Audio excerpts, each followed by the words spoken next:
guys, Veronica here. Welcome back to another rousing edition of Eat Your Yard, I think is what I'm calling it. I probably should have checked before we started filming.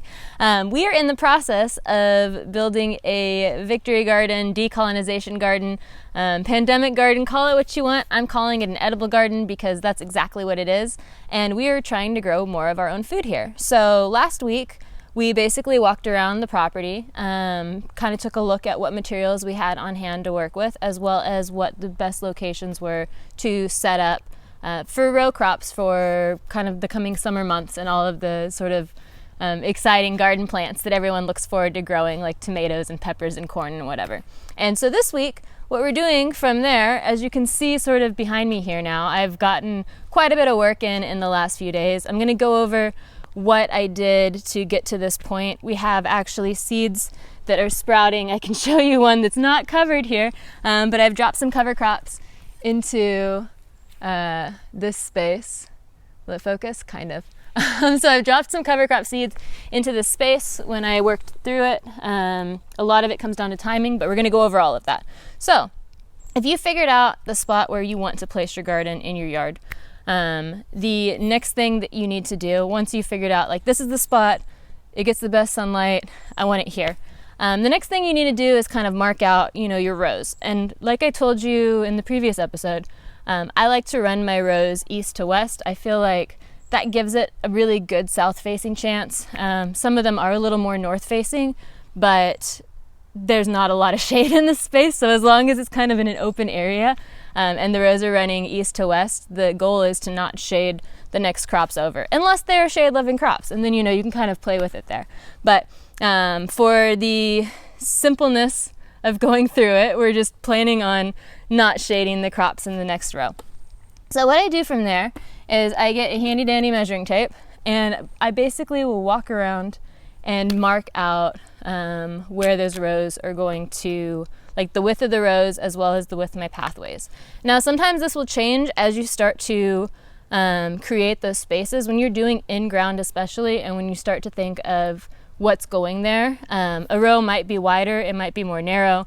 Like in this space, my pathways are more narrow. So really give yourself the option and the flexibility to play with that as you go around. You will want to use a planner of some sort. There's some great planners out there. I'm going to link a few in the comments below, just so you can start getting an idea for, how many crops do you need to plant per person, how many varieties of each plant to plant per person, as well as how much space that's going to require. So you can kind of measure out and mark out your garden. It's like the tedious stuff I wouldn't typically do, but seeing as how we're trying to grow almost all of our own food, definitely all of our own fresh produce this year, it's kind of imperative that you do the planning side. So I'll link those in the description below so that you have a variety of resources to play with.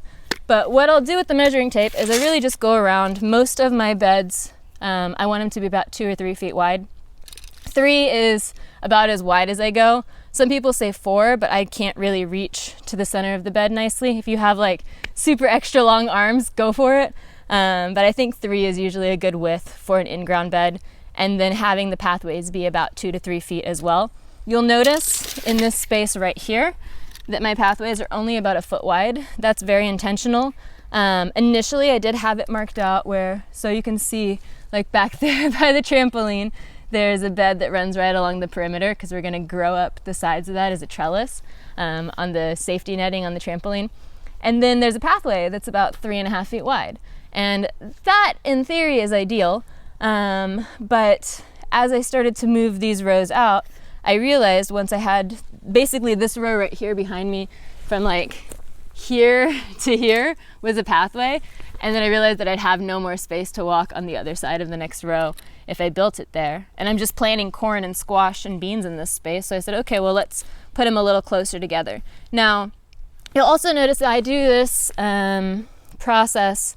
It is not as tidy as other people who are doing no-dig gardening. So backing up, I'm basically approaching this space as a no-dig garden, not bringing in extra amendments and stuff, not bringing in even wood chips, to be honest, because a lot of the soil, as I've mentioned before, is already wood chips that are in the process of breaking down. So when you get into your space, assess the soil, get your shovel just like down into a scoop. I'm going to try and hit someplace where I don't have a bunch of seeds. This side is not a great example because this area right here is probably the poorest soil in the entire yard. But that being said, it's still pretty good. And so if you're pulling out a scoop of soil that looks like this and you don't live on a military base, you don't live in a high industrial area where your soil might be heavily contaminated, but you're, in the suburbs, in the country, in an area where you feel safe and confident about what the soil previous use of that space was, or if you've gotten a soil test and like your heavy metals and whatnot that exist in that space, then definitely try to grow in the ground because it is going to save you so much heartache and headache as we get deeper into summer and as stuff dries up. So I pulled out scoops like this all over the yard and realized that the soil is really nice to grow in. This whole area, this whole neighborhood used to be like horse stables. So it was basically all grazing pasture land. It's not really been torn up much. Really nice agricultural land, to be honest. So just being able to grow here is totally a privilege. But that being said, the way that I put things together, you won't see me ripping out, every wild plant, every native plant, all of the grasses, with the exception of runners like Bermuda grass, because I hate that stuff, and some thistles. So any like noxious weeds or grasses I'll pull out, but anything that's very easy to move, any of the seasonal stuff like miner's lettuce, chickweed, there are some grasses that fall into that category as well, and a lot of native volunteer trees and stuff. I tend to leave those, or at least leave strips of those in my pathways, and not getting too deep into the biology of this yet, but just kind of giving you a framework for why I do it. When we create our rows for planting, what we're doing is we're sort of tearing up that space, right? And so whether you're just raking back the topsoil so you can put seeds in, whether you're pulling weeds out so that you can put seeds in and not have them competing too much, you basically are in the process of doing that. You're destroying the structure of that part of the soil. And when you destroy the structure of that part of the soil, you also expose a lot of the microorganisms that have built that soil to be, really nice and fluffy and dark like this. Every time we dig, every time we pull something out, we're removing food sources, we're exposing them to light, which they're not super fond of, that's why they live underground, and just kind of disrupting that ecosystem. And so we can put our plants in there and they'll do fine, but I've found that the recovery of that soil in these beds, the recovery happens so much faster if you are actually leaving, strips or pathways of that sort of like native structure in place between wherever you're growing. So don't get too hung up. Like, I tend to be kind of an OCD person, and I've had to let a lot of that go in the garden. Don't get too hung up on things being like neat and perfect and controlled. Control is the right word here because we have been strong-arming nature for so long, and it's not working to our advantage, as we're learning to find out. And so it really is working with nature rather than against her.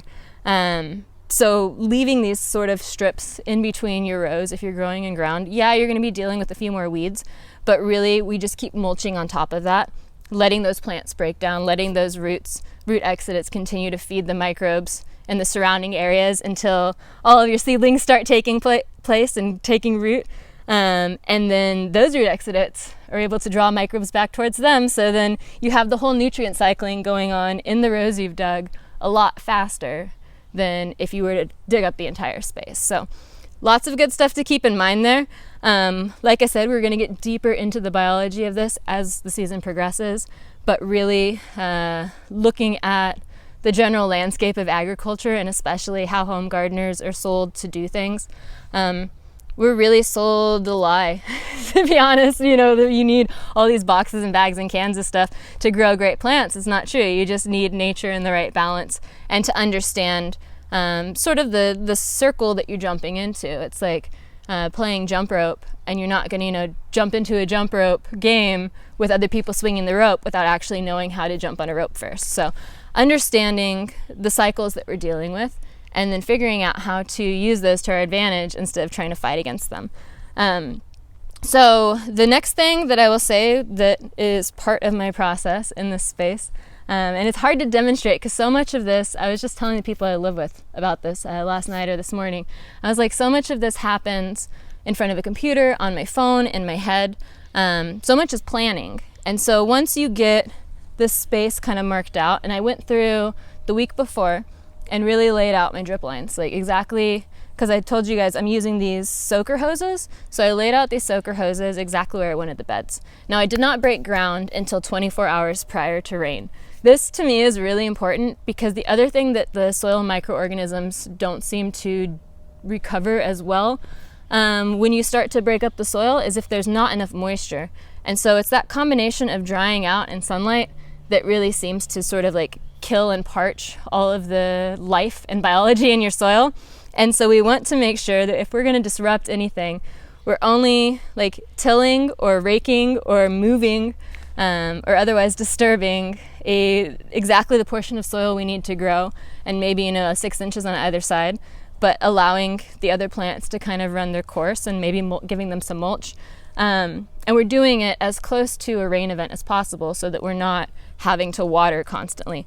Now, I used to say that this was my lazy gardening method, but really it's honestly efficient. It just requires a little extra planning and taking the time to, look at the weather, look at the forecast, especially now that most of us are stuck at home. Like really chunk that portion of time out in your calendar where you take that day or two before a big rain event and go, okay, well, I'm going to get in the garden for a few hours and I'm going to create these beds. I'm going to get seeds in, I'm going to get a mulch, and they're ready to go for rain. And so there was 12 hours between when the last seed was planted and mulched in these and when the rain started, and then we got 3 days of rain. So I didn't have to water at all yet. I have seeds, like I showed you at the beginning, that are starting to germinate now, that were soaked. I think I soaked them for like, I want to say 8 or 10 hours, like that cover crop mix. It's a little long for the beans in there, but I just didn't have time to get them out the day before, and I decided it was better to let them soak longer versus trying to put them out too soon and having them dry out. So really trying to time that window of when they're soaked and the ground is still fairly moist to when a rain event occurs, and it can get even more saturated so that everything's really sprouting, at the same time that seeds would in nature. So that was the whole plan here. I see things popping up. I'll show you guys the lettuce bed. So what's today? Today's Tuesday. All of these seeds that were in here I planted on Friday because rain happened on Saturday. And so it really was a 3-day process when I start seeing all of this sprouting after soaking for a day. It's just like doing seeds sprouting in the kitchen. If you're growing sprouts, it's a 3 to 4 day process, but you have to have that water on there consistently throughout the day for those first couple of days for the seeds to really germinate and get going. Another thing that I'm going to include here is there will be a link in the description below to a temperature chart. This is very important. It's from like Gardeners or Gardener's Supply, or they're not a sponsor, so sorry if I got your name wrong, but I think it's a fantastic chart. I always have it bookmarked on my computer and phone. It basically tells you your window, and I think I showed this in the cover crop video at the beginning of last year as well, but it shows you your window for planting most seeds, for sowing seeds, and like what your rate of germination is going to be according to the type of seeds. So all seeds don't germinate at the same temperature. If you're still cold where you're at but not freezing, there's some stuff you can put out.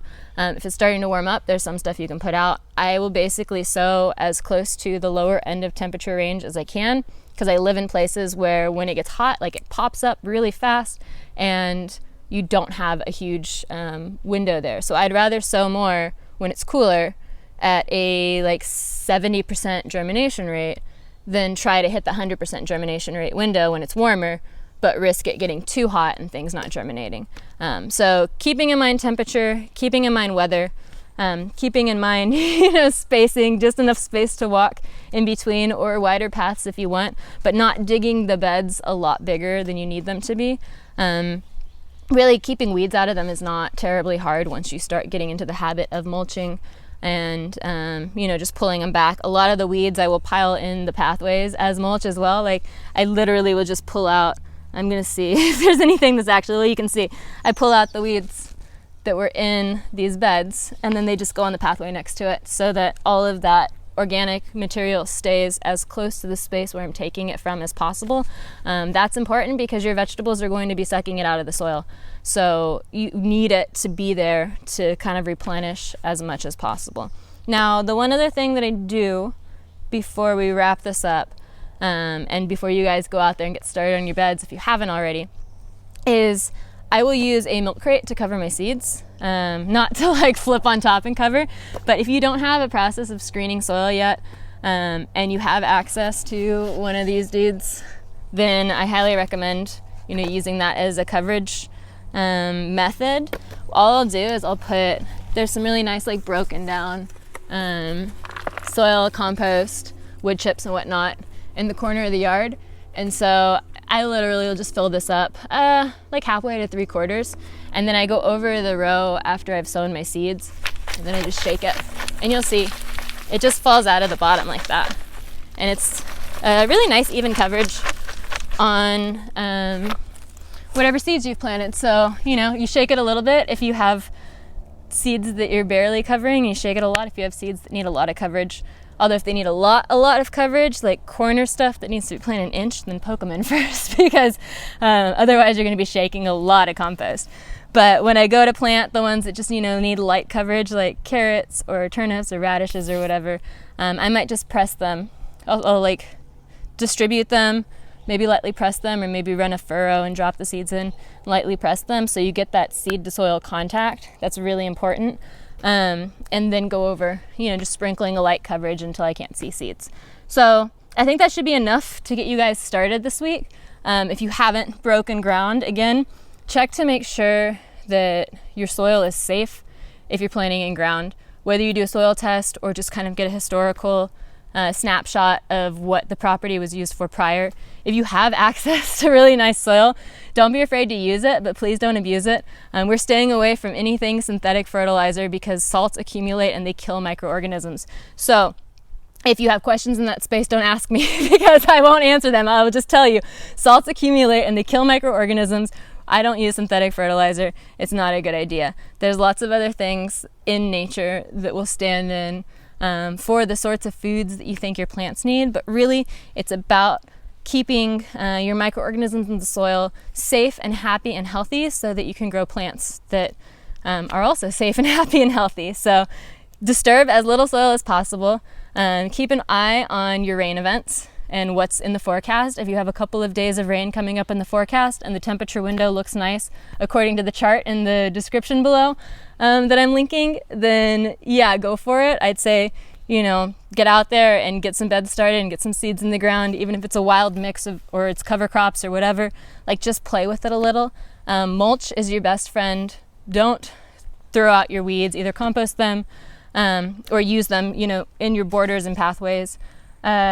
Measure everything out so you can hustle it right before rain.